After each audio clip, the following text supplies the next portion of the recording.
Hello guys, bersama saya lagi dalam Alright Nopa Channel. So ini dia sahabat semua, ya, perbahasan ataupun penggulungan daripada Menteri Komunikasi. Dan apa yang lebih membingungkan saya adalah pihak pembangkang ini sibuk dengan isu-isu TikTok. Wow, tidak lain mempersoalkan kononnya kenapa mereka punya posting diturun naik dan sebagainya. Hal rakyat pula dibelakangkan. Seakan-akan itulah ya yang menjadi keutamaan kepada ahli-ahli parlimen ya daripada Parti Bersatu maupun Parti PAS ini, sahabat semua. Jadi menarik ya untuk kita lihat sendiri dan Anda sendiri boleh nilai, sahabat semua, apa yang sering diperkatakan oleh pembangkang ini lebih kepada isu-isu yang menarik untuk mereka tunggang. Jadi tanpa buang masa, mari kita tonton bersama video ini. Boleh saya celah sikit bab ni? Sikit je. Saya baru nak mula. Biar saya teruskan sikit lagi, nanti boleh. Okey. Kementerian Komunikasi telah melaksanakan berbagai usaha dalam menangani kes salah guna media sosial dalam talian seperti penyebaran kandungan berbentuk kebencian serta memainkan isu perkauman dan agama. Antara langkah-langkah yang telah dilaksana termasuk tindakan pemantauan terhadap kandungan yang bercanggah dengan Akta 588, penurunan kandungan, siasatan serta tindakan penguatkuasaan. Perundangan sedia ada seperti Akta Hasutan 1948, Kanun Keseksaan serta Akta Komunikasi dan Multimedia diguna untuk menguatkuasakan undang-undang terhadap pihak yang tidak bertanggungjawab yang menyebarkan maklumat-maklumat tidak benar dan membuat ucapan berbentuk kebencian bersifat 3R, yakni race, religion dan royalty. Penguatkuasaan di bawah perundangan sedia ada akan terus dilaksana untuk membendung kandungan yang boleh memecah belah perpaduan masyarakat. Sila, Tasik Lugu. Terima kasih Hormat Menteri, terima kasih Datuk Speaker. Saya tertarik apabila Hormat Menteri menyebut tadi bahawa penurunan kandungan adalah berdasarkan pelanggaran Undang-Undang Malaysia dan seterusnya dikuatkuasakan berdasarkan apa yang community guideline platform-platform itu sendiri. Jadi kadang-kadang timbul persoalan, kalau melanggar Undang-Undang Malaysia, siapa yang menjadi hakim ke atas pelanggaran tersebut? Adakah kerajaan boleh secara arbitrary memutuskan bahawa ini berlaku pelanggaran undang-undang sedangkan dia tidak melalui proses perundangan? Di waktu yang sama, kadang-kadang isu yang diturunkan ni tidak ada kena-mengena langsung dengan perkara-perkara yang 3R disebut tadi. Contohnya bila Putrajaya buat video mengenai percukaian. Apa yang sensitifnya dari percukaian dan forex. Tapi apa yang sensitifnya dan kenapa diturunkan? Alasan yang selalu diberi ialah ini platform yang buat. Kalau platform buat secara arbitrary, sepatutnya kerajaan komplain terhadap platform tersebut kerana menyekat kebebasan bersara, bukannya menyokong ataupun memberi alasan kenapa dia boleh buat begitu.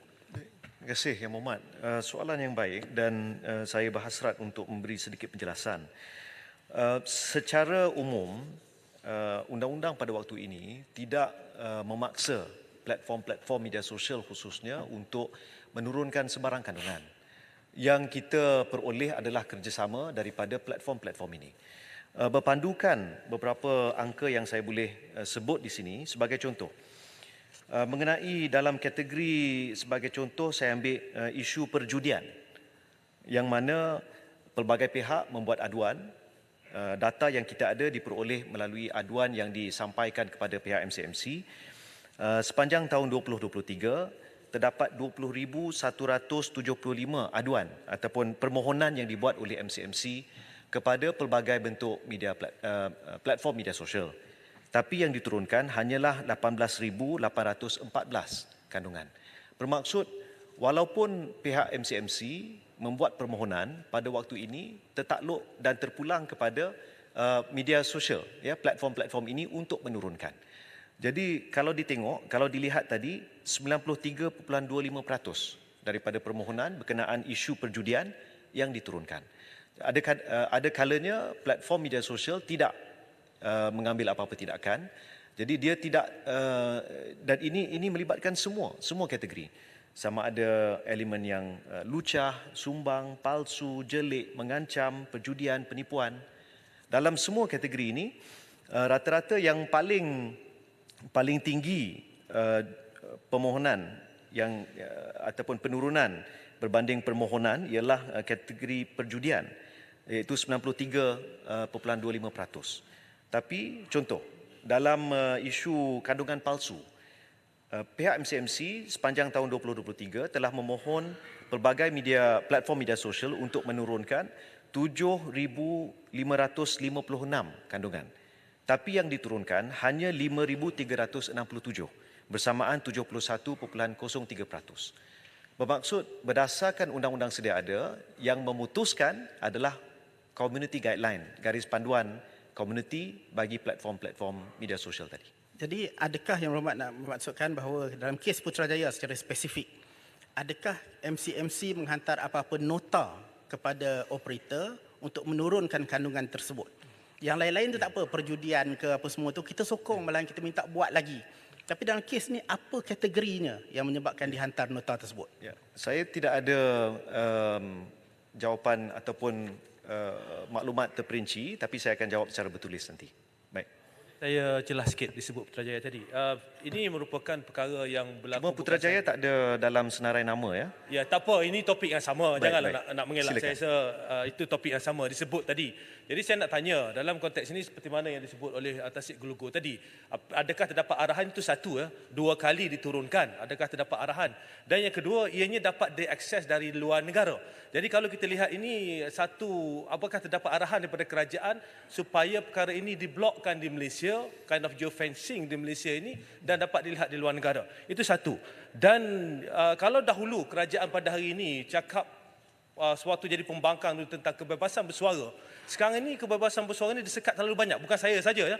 Banyak kita tengok akaun-akaun yang just menjelaskan fakta-fakta diturunkan, diblok dan sebagainya. Jadi apakah stand kerajaan sebenarnya berkaitan dengan kebebasan bersuara? Adakah kebebasan bersuara ini hanya terguna pakai apabila pihak kerajaan pada hari ini berada di sebelah pembangkang, tapi bila masuk jadi kerajaan dah tak boleh dah kebebasan bersuara? Terima kasih.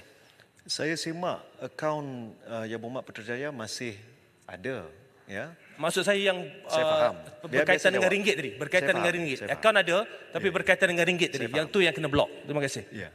Tapi akaun Yang Berhormat masih ada. Maksudnya dari segi kalau Yang Berhormat nak mengulas, nak terus buat posting, tidak menjadi masalah. Malah saya lihat ada posting Yang Berhormat daripada semalam ada 177,000 view. Jadi kerajaan tidak menghalang.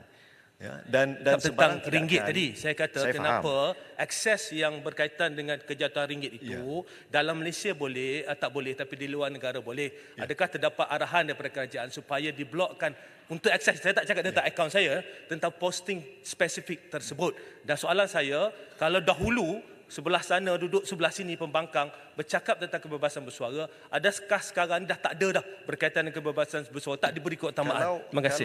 Kalau sejujurnya, kalau tak ada kebebasan bersuara, akaun Yang Berhormat dah tak ada dah dalam platform ni. Bukan hanya akaun Yang Berhormat tidak ada dalam platform TikTok, tapi dalam semua akaun media sosial. Jadi kalau nak tuduh, saya rasa tuduhan itu tak benar lah. Ya, saya boleh jawab. Ya, tuduhan Saya sebab saya teruskan.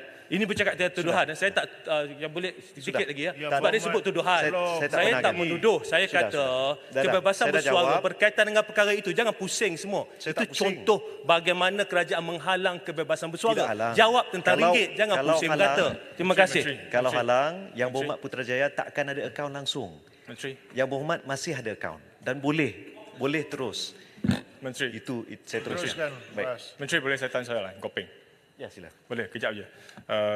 Saya minta Menteri boleh bagi satu pencerahan.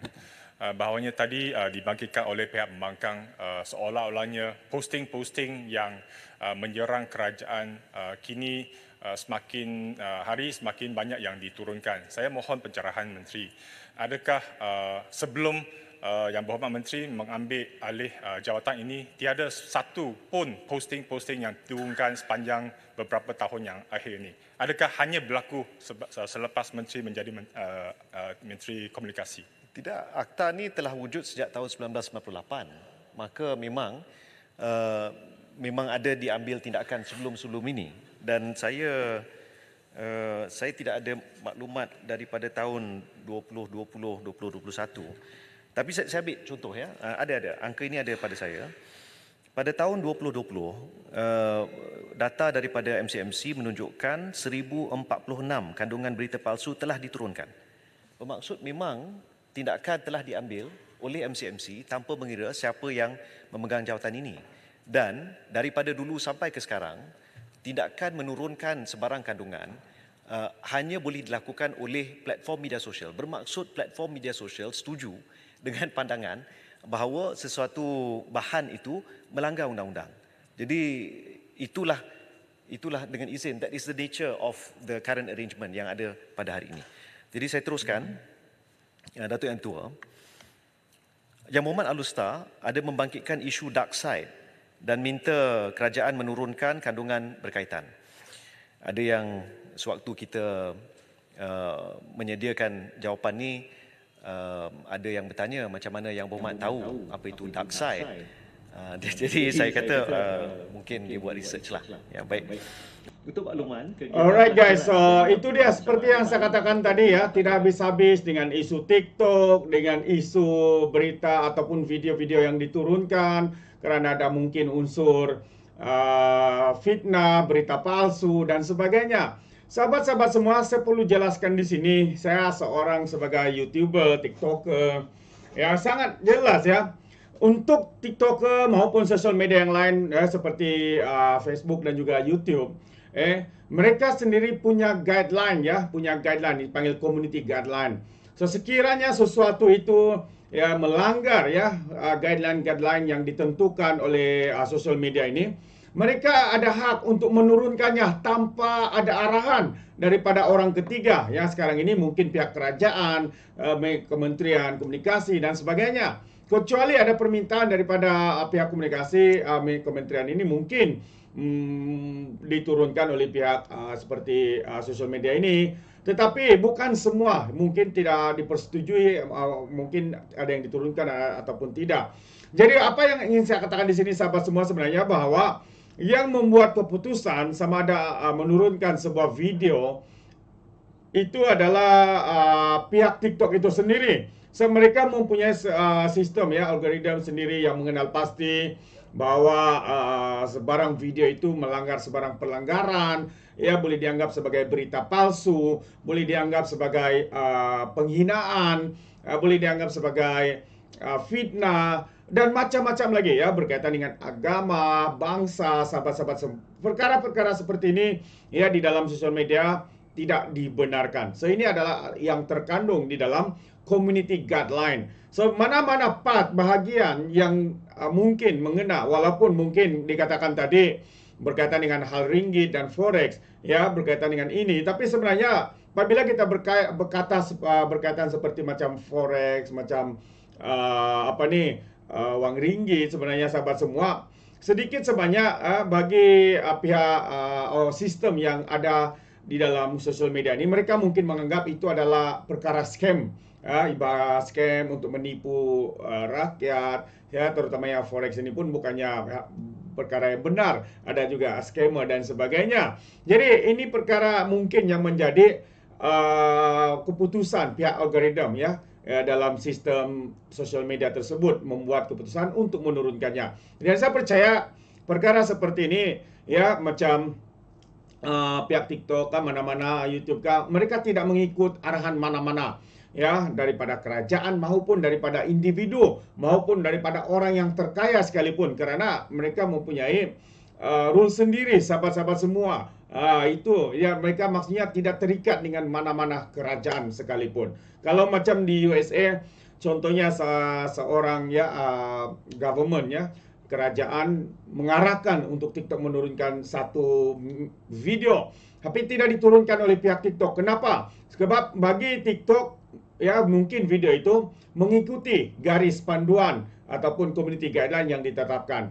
Kerana itu mereka tidak turunkan. Mungkin sahabat-sahabat semua itu yang berlaku juga di dalam video ya TikTok yang dibuat oleh ahli pembangkang ini. Jadi itulah sahabat semua. Jadi sekiranya Anda memberikan mungkin sebarang komen, pandangan berkaitan dengan isu ini, Anda boleh berikan dalam ruangan komen. Terima kasih. Izinkan saya untuk mengundurkan diri. Dan seperti biasa, peribahasa mengatakan, tak apa-apa kangkap 2 ton keinginan. Dalam bahasa Melayunya, tepuk dadah, tanya selera. Sekian saja daripada Alright Nampak Channel. Kita berjumpa lagi. Bye-bye.